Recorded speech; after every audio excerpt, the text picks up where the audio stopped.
आज आप सुने गणेश जी की कथा। एक बुढ़िया माई थी, वो बहुत गरीब और अंधी थी। उसके एक बेटा और बहू थे। वो बुढ़िया सौदाए गणेश जी की पूजा किया करती थी। एक दिन गणेश जी प्रकट होकर उस बुढ़िया से बोला, बुढ़िया माँ, तू जो चाहे सो मांग ले। बुढ़िया बोली, मुझसे तो मांगना नहीं आता है, कैसे और क्या मांगूं?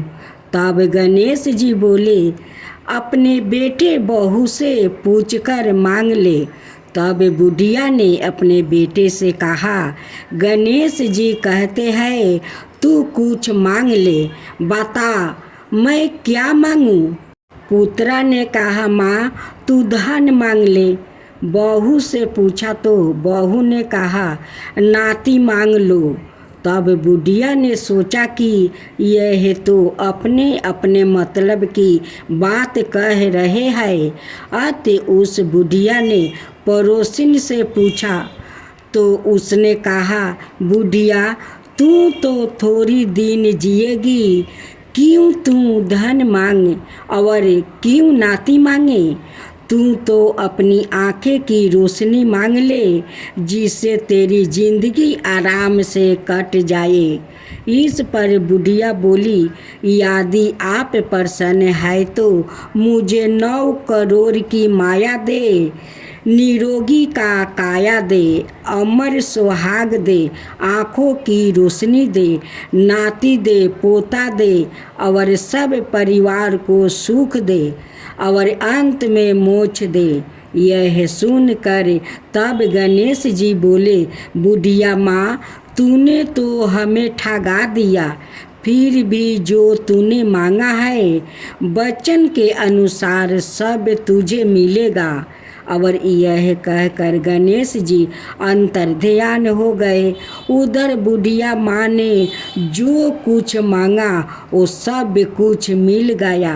हे गणेश जी महाराज, जैसे तूने उस बुढ़िया माँ को सब कुछ दिया वैसा ही सबको देना। अब सुने गणेश जी की सवारी मूषक की कथा। बहुत समय की बात है, एक बहुत ही भयंकर असुरों का राजा था। गजमुख वो बहुत ही शक्तिशाली बनना और धन चाहता था। वो साथ ही सभी देवी देवताओं को अपने बस में करना चाहता था। इसलिए हमेशा भगवान शिव से वरदान के लिए तपस्या करता था। शिव जी से वरदान पाने के लिए वो अपना राज्य छोड़कर जंगल में जाकर रहने लगा और शिव जी से वरदान प्राप्ति करने के लिए बिना पानी पिए भोजन खाए रात दिन तपस्या करने लगा। कुछ साल बीत गया। शिव जी उसके ऊपर कृपा किया। तप को देख कर प्रभावित हो गया और शिव जी उसके सामने प्रकट हुए। शिव जी ने खुश होकर उसे दैविक शक्तियाँ प्रदान किया, जिससे वो बहुत शक्तिशाली बन गया। सबसे बड़ी ताकत जो शिव जी ने उसे वरदान किया वो यह था कि उसे किसी भी शास्त्र से नहीं मारा जा सकता। असुर गजमुख को अपनी शक्तियों पर गर्व हो गया और वो अपने शक्तियों का दुर्भोग करने लगा और देवी देवताओं पर आक्रमण करने लगा। मात्र शिव, विष्णु, ब्रह्मा और गणेश ही उसके अंतक से बचे हुए थे। गजमुख चाहता था कि हर कोई देवता उसकी पूजा करे।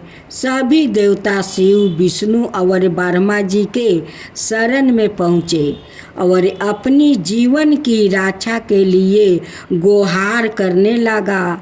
यह सब देखकर शिव जी ने गणेश को असुर गजमुख को यहाँ सब करने से रोकने के लिए भेजा। गणेश जी ने गजमुख के साथ युद्ध किया और असुर गजमुख को बुरी तरह से घायल कर दिया, लेकिन तब भी वो नहीं माना। उस रक्षक ने सवाय को एक मूषक के रूप में बदल लिया और गणेश जी की ओर आक्रमण करने के लिए दौड़ा। जैसे ही वो गणेश जी का पास पहुंचता, गणेश जी कूद कर उसके ऊपर बैठ गया और गणेश जी ने गजमुख को जीवन भर के मूस में बदल दिया और अपने वाहन के रूप में जीवन भर के लिए राख लिया।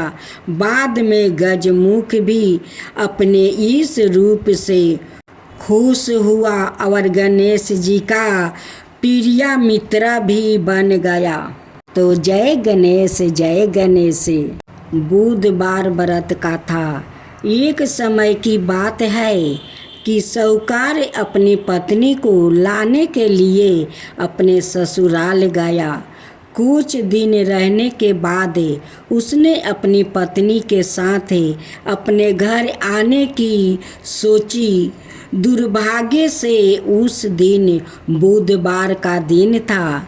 लड़की के परिवार वाले ने कहा कि आज बुधवार का दिन है, जो कि किसी कार्य हेतु शुभ नहीं माना जाता है, इसलिए आज तुम मत जाओ। किंतु साहूकार ने किसी की एक ना मानी और पत्नी समेत अपने ससुराल से घर को प्रस्थान किया। रास्ते में साहूकार की पत्नी को प्यास लगी। उसने साहूकार से कहा। साहूकार ने कहा, तुम बैलगाड़ी में ही बैठो, मैं पानी लेकर आता हूँ। जब वो पानी लेकर आया तो उसने देखा कि उसकी शक्ल का एक आदमी उसकी पत्नी के साथ बैठा है। तब उसने जाकर उस पुरुष से पूछा, तुम कौन हो?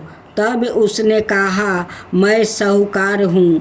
और फिर दोनों के बीच में झगड़ा शुरू हो गया और वहाँ लोग और कुछ सिपाहियों आ गए, जिन्होंने उस स्त्री से पूछा, तुम्हारा पति कौन है? तब वो उसका उत्तर ना दे सकी और साहूकार अपने मन में कहने लगा कि यह प्रभु की कैसी लीला है।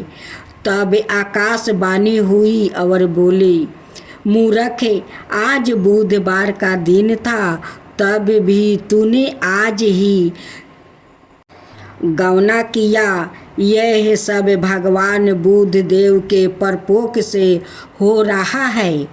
वो तुझसे रूठे हुए है। तब साहूकार ने भगवान बुद्ध देव से क्षमा याचना किया। तब वो आकाशवाणी खत्म हो गई और इंसान का रूप में आ गया। बुद्ध देव भी अदृश्य हो गए और फिर साहूकार अपनी पत्नी संग घर गया और भगवान बुद्ध देव की पूजा की। जो भी इस व्रत कथा को सुनता है, उसको बुधवार की यात्रा करने का पाप नहीं लगता है। अब सुने चौथा अध्याय। समतापुर नगर में मधुसूदन नाम का एक व्याकुत रहता था। वो बहुत धनवान था। मधुसूदन का विवाह बलरामपुर नगर की सुंदर और गुणवती लड़की संगीता से हुआ था। एक बार मधुसूदन अपनी पत्नी को लेने बुधवार के दिन बलरामपुर गया। मधुसूदन ने पत्नी के माता पिता से संगीता को विदा करने के लिए कहा। माता पिता बोले, बेटा, आज बुधवार है। बुधवार को किसी भी शुभ कार्य के लिए यात्रा नहीं करते। लेकिन मधुसूदन नहीं माना। उसने ऐसी शुभ अशुभ की बातों को नहीं मानने की बात कही। बहुत आग्रह करने पर संगीता के माता पिता ने बेबस होकर दोनों को विदा कर दिया। दोनों ने बैलगाड़ी से यात्रा आरंभ किया। 2 कोस की यात्रा के बाद उसकी गाड़ी का एक पहिया टूट गया। वहाँ से दोनों ने पैदल ही यात्रा शुरू की। रास्ते में संगीता को प्यास लगी। मधुसूदन उसे एक पेड़ के नीचे बैठाकर जल लेने चला गया। थोड़ी देर बाद जब मधुसूदन कहीं से जल लेकर वापस आया तो वो बुरी तरह हैरान हो उठा, क्योंकि उसकी पत्नी के पास उसकी ही शकल सूरत का एक दूसरा व्याकृत बैठा था। संगीता भी मधुसूदन को देखकर हैरान रह गई। वो दोनों में कोई अंतर नहीं कर पाया। मधुसूदन ने उस व्याकृत से पूछा, तुम कौन हो और मेरी पत्नी के पास क्यों बैठे हो? मधुसूदन की बात सुनकर उस व्याकृत ने कहा, अरे भाई, यह मेरी पत्नी संगीता है। मैं अपनी पत्नी को ससुराल से विदा कराकर लाया हूँ। लेकिन तुम कौन हो जो मुझसे ऐसा प्रश्न कर रहे हो? मधुसूदन ने लगभग चीखते हुए कहा, तुम जरूर कोई चोर या ठग हो। यह मेरी पत्नी संगीता है। मैं इस पेड़ के नीचे बैठाकर जल लेने गया था। इस पर उस व्याकृत ने कहा, अरे भाई, झूठ तो तुम बोल रहे हो। संगीता को प्यास लगने पर जल लेने तो मैं गया था। मैंने तो जल लाकर अपनी पत्नी को पिला भी दिया है। अब तुम चुपचाप यहाँ से चलते बनो, नहीं तो किसी सिपाही को बुलवा कर तुम्हें पकड़वा दूंगा। और दोनों एक दूसरे से लड़ने लगे। उन्हें लड़ते देखे बहुत से लोग वहाँ एकत्र हो गया। नगर के कुछ सिपाही भी वहाँ आ गया। सिपाही उन दोनों को पकड़वा कर राजा के पास ले गया। सारी कहानी सुनकर राजा भी कोई निर्णय नहीं कर पाए। संगीता भी उन दोनों में से अपने वास्तविक पति को नहीं पहचान पा रही थी। राजा ने दोनों को कारागार में डाल देने के लिए कहा। राजा के फैसले पर असली मधुसूदन भयभीत हो उठा। तभी आकाशवाणी हुई, मधुसूदन, तूने संगीता के माता पिता की बात नहीं मानी और बुधवार के दिन अपने ससुराल से प्रस्थान किया। यह सब भगवान बुद्धदेव के प्रकोप से हो रहा है। मधुसूदन ने भगवान बुद्धदेव से प्रार्थना की कि हे भगवान बुद्धदेव, मुझे क्षमा कर दीजिए। मुझसे बहुत बड़ी गलती हुई है। भविष्य में अब कभी बुधवार के दिन यात्रा नहीं करूँगा और सदाए बुधवार को आपका व्रत किया करूँगा। मधुसूदन के प्रार्थना करने से भगवान बुद्धदेव उसे क्षमा कर दिया। तभी दूसरा व्याकृत राजा के सामने से गायब हो गया। राजा और दूसरे लोग इस चमत्कार को देखकर हैरान हो गया। भगवान बुद्धदेव की इस अनुकंपा से राजा ने मधुसूदन और उसकी पत्नी को सम्मान पूर्वक विदा किया। कुछ दूर चलने पर रास्ते में उन्हें बैलगाड़ी मिल गई। बैलगाड़ी का टूटा हुआ पहिया भी जोड़ा हुआ था। दोनों उसमें बैठ कर समतापुर की ओर चल दिया। मधुसूदन और उसकी पत्नी संगीता दोनों बुधवार को व्रत करते हुए आनंद पूर्वक जीवन यापन करने लगा। भगवान बुद्ध देव की अनुकंपा से उनके घर में धन संपत्ति की वर्षा होने लगी। जल्दी ही उनके जीवन में खुशियाँ ही खुशियाँ भर गया। बुधवार का व्रत करने से स्त्री पुरुष के जीवन में सभी मनोकामनाएं पूरी होती है और व्रत करने वाले को बुधवार के दिन किसी आवश्यक काम से यात्रा करने पर कोई कष्ट भी नहीं होता है।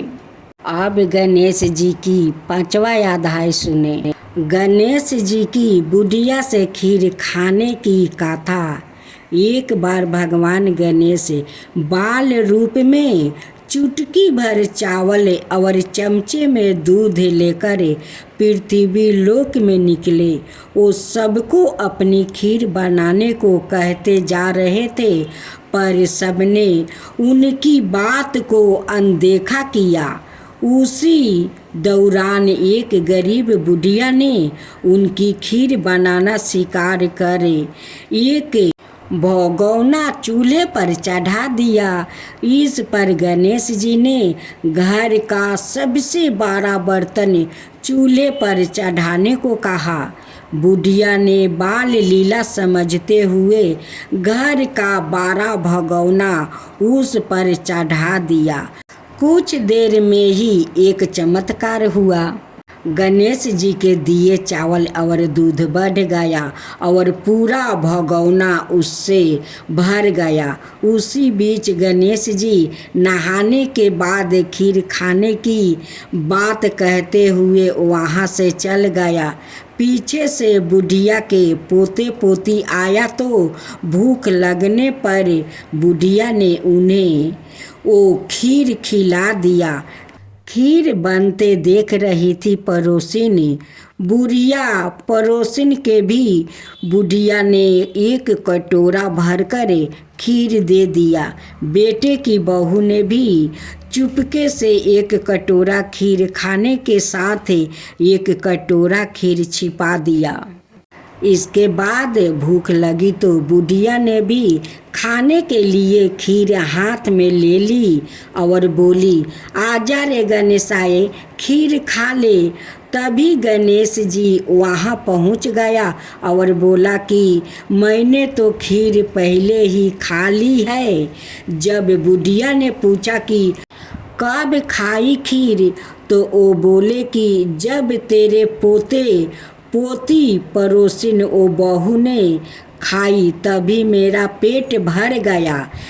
इसके बाद जब बुढ़िया ने बाकी बची खीर के उपयोग के बारे में पूछा तो गणेश जी ने उसे नगर में बांटने को कहा। जब बुढ़िया ने खीर बांटी तो राजा को भी इसका पता लग गया।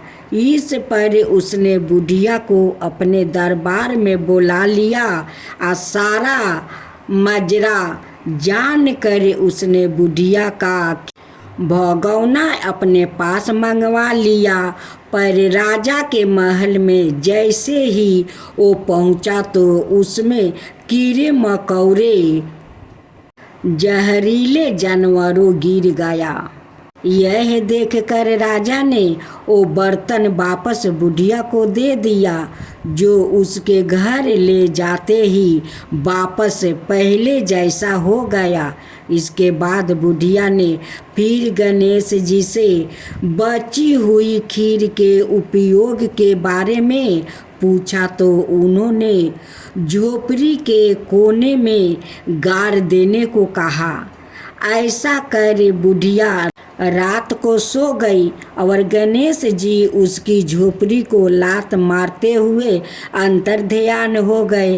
अगले दिन जब बुढ़िया उठी तो उसे अपनी झोपड़ी महल में बदलते हुए और खीर के बर्तन सोने जवरातों से भरे मिले। गणेश जी की कृपा जानकर बुढ़िया काफी प्रसन्न हो गई।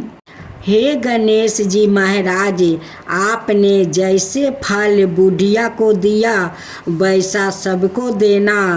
कथा कहने वाले, हुंकार भरने वाले और आस पास के सुनने वाले सबके भंडार भरे रखना। गणेश जी की जय हो, गणेश जी की जय हो।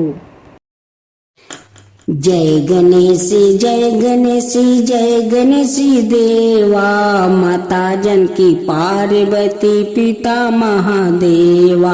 जय गणेशी जय गणेशी जय गणेशी देवा। एक दांत दयावंत चार भुजी धारी, मस्तक सिंदूर सोहे मूस की सवारी। जय गणेशी जय गणेशी जय गणेशी देवा, माता जानकी पार्वती पिता महादेवा। अंधन को आँख देते, कोढ़ियन को काया, बाजिन को पुत्र देते, निर्धन को माया। जय गणेशी जय गणेशी जय गणेशी देवा, माता जानकी पार्वती पिता महादेवा।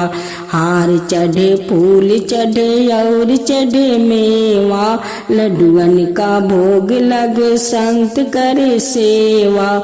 जय गणेशी जय गणेशी जय गणेशी देवा, दीनन की लाज रखो शुभ सुतिवारी, कमना का पूरा करो जग बलिहारी। जय गणेशी जय गणेशी जय गणेशी देवा, सूर्य सायं शरण आए सफल की जो सेवा। जय गणेशी जय गणेशी जय गणेशी देवा, माता जानकी पार्वती पिता महादेवा। जय गणेशी जय गणेशी जय गणेशी देवा, माता जानकी पार्वती पिता महादेवा।